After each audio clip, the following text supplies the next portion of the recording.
Protesters, most of them self-identified Trump supporters, descended on the Michigan State House today. Not as serious as they made it out to be. It doesn't matter that their state is in the midst of a state of emergency. And we're the third highest in the country. We need to mitigate this. Go to the hairdressers, get our hair done. And if we don't take tough action, people are going to die. Yeah, I'm a Christian. So most Christians, we don't believe in living in fear. After our interview, family members learned Abbott had passed away. Again, it's a virus. It's got to spread. I might be a Republican, but I have common sense. Y'all some idiots. Like I said, we're not her children. I can't help anybody because y'all decide to block up every entranceway to get to the hospital. Do you have any concern that this gathering might cause this virus to spread further? Hell yeah. It will a little. If y'all don't take y'all asses home. Republicans, many of whom are armed, are storming state capitals across the nation to protest COVID-19 measures put in place to keep Americans safe. If we don't get to work, you don't get to work.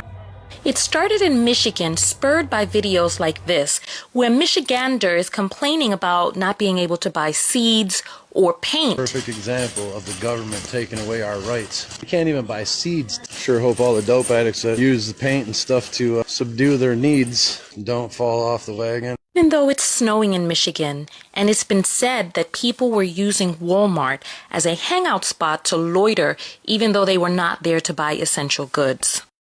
In Michigan, you would see signs calling Governor Whitmer half Whitmer, which is an insult that was started by Donald Trump on Twitter. We're seeing a lot of signs out here as well that say, impeach dimwit, meaning Governor Whitmer. Trump started it all on Twitter when he childishly said, I love Michigan.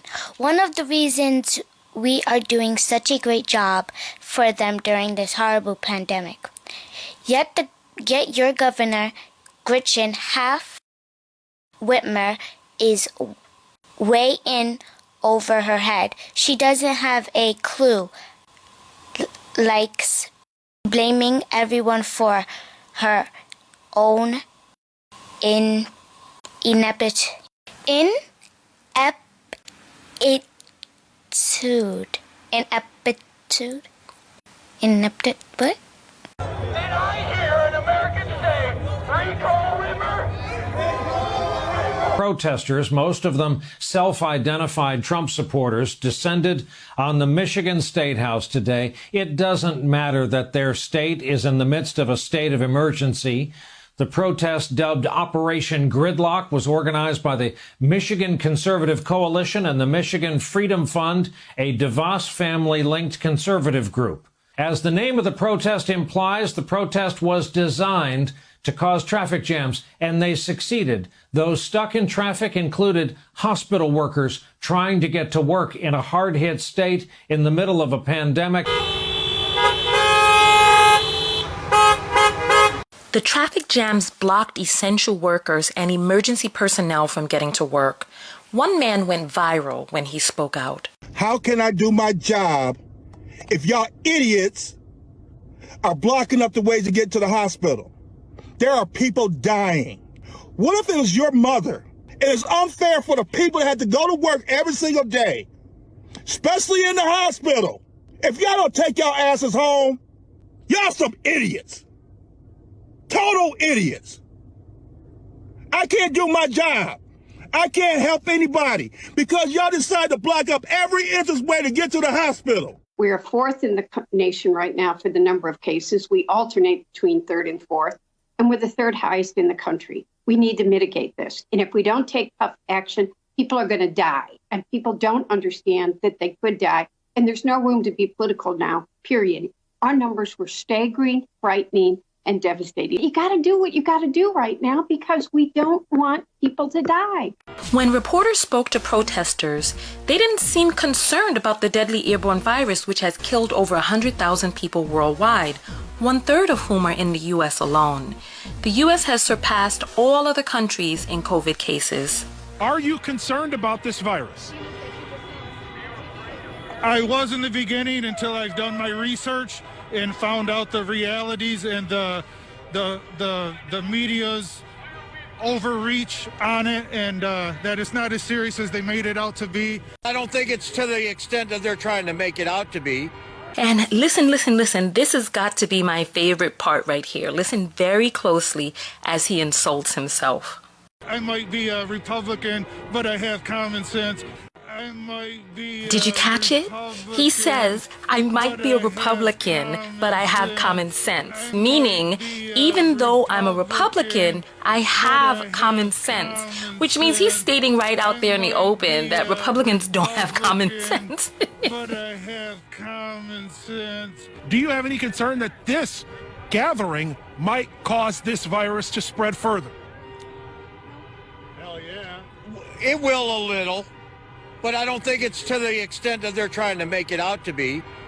And it's a virus. It's got to spread. And until people start getting an immune system to it, it's going to continue to do this. Anxiety. People want to be out. People stand up for the rights of our fellow Michiganders, and we believe that the governor has overreached and overstepped her rights with our freedoms. We have common sense. We're not children. We know what's right and what's wrong and how to take care of ourselves. I've had a quadruple bypass. I've had a heart attack, a stroke, and I'm still not afraid to go out in public. It's how you take care of yourself. He says they're not children, but the governor has to put things in place to protect them from themselves, like children. Speaking of which, they say they have common sense and know how to take care of themselves. However, when it comes to a new virus, there is no quote-unquote common sense. It's highly contagious. Its spreadability, how it spreads, is still being learned. There were people barehanded handing candy to children. What they did was to help spread this disease around the state more. They're handing candy out to children while thinking that they have common sense about a virus that doesn't follow normal logical thought pattern. This new virus has to be studied. Like I said, we're not her children. Until this virus runs its course, it's going to stay here. And all we're doing is hiding from it. He says all we're doing is hiding from it. Yes, of course, that's the whole point. Hiding from the virus. That's what flattening the curve is all about.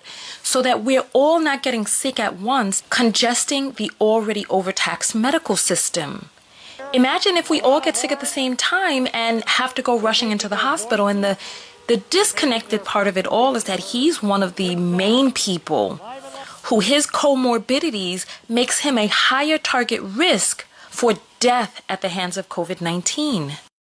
You know, it's time for our state to be opened up. We're tired of not being able to buy the things that we need. Letting the virus run its course means that people are going to die. But Texas Lieutenant Governor Dan Patrick has already stated we should ask Grandma and Grandpa if they'd be willing to die and sacrifice their lives to open back up the economy. No one reached out to me and said, as a senior citizen, are you willing to take a chance on your survival in exchange for keeping the America that all America loves for your children and grandchildren? And if that's the exchange, I'm all in. Let's get back to work. Let's get back to living. Let's be smart about it. And those of us who are 70 plus, we'll take care of ourselves, but don't sacrifice the country. Don't do that. Don't ruin this great American dream. You're basically saying that this disease could take your life, but that's not the scariest thing to you. There's something that would be worse than dying. Yeah.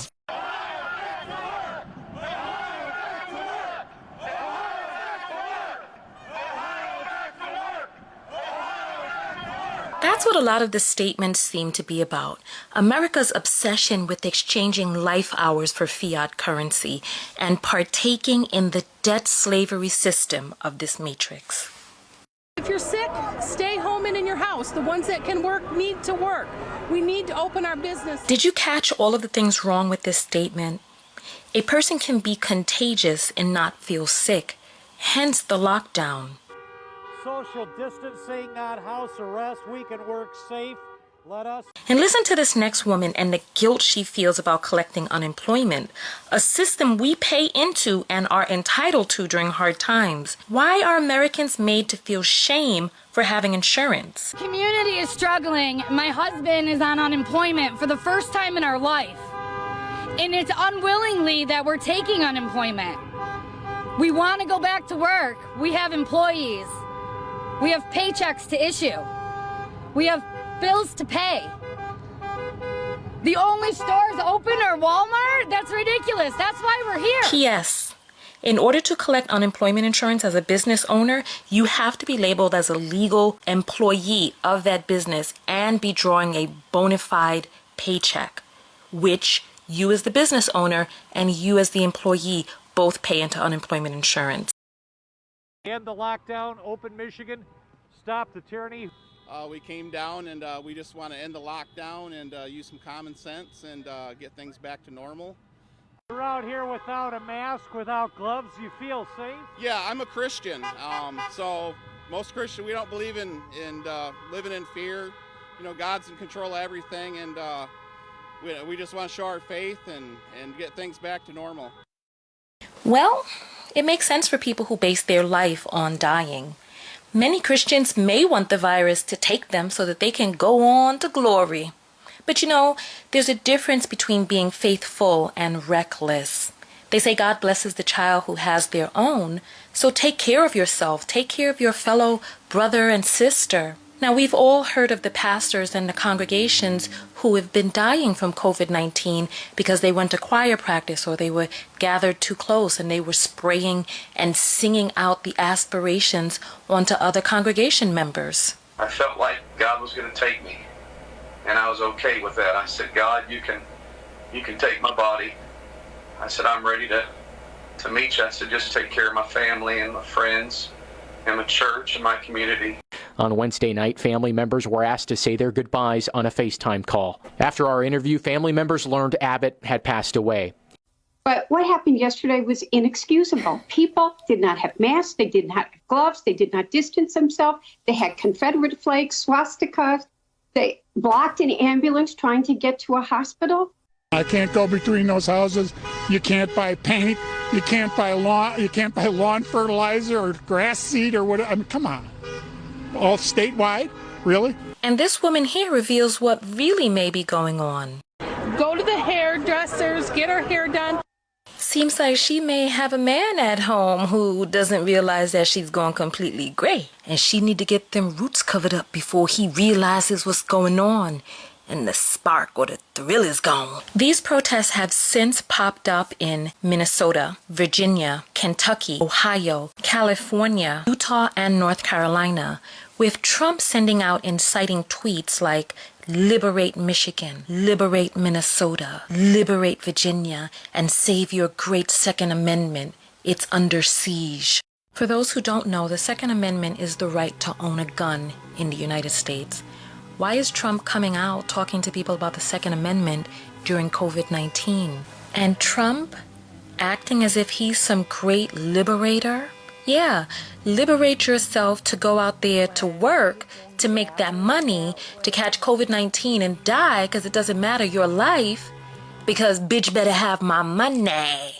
It's like they don't really care as long as you're bringing in the bottom line for this crony capitalistic society. Meanwhile, in Dubai, residents need a permit to leave their homes at all times, even when walking to the shops to buy essentials. This is part of the effort to reduce the spread of coronavirus. You get the permit online, it's text to your phone, and you show it to anyone in case you're stopped or pulled over. Americans are too spoiled, entitled, and undisciplined to deal with restrictions, even if those restrictions are set in place to save their lives. And so the sad irony here is that the protest was that they don't like being in this stay-home order. And they may have just created a need to lengthen it, which is something that we're trying to avoid at all costs. I want to hear your thoughts below. Is the freedom and liberty that America is so known for going to ultimately be the cause of its downfall and demise? Write your comments below. Thank you for watching. Make sure that you thumbs up the video, make sure that you subscribe, and hit the bell notifications to be notified of new videos. Leave a comment below, share the video, and come over to TanyaTKO.com to subscribe to my personal mailing list and drop me a message of a viral story that you'd like for me to cover. See you on the other side. Peace.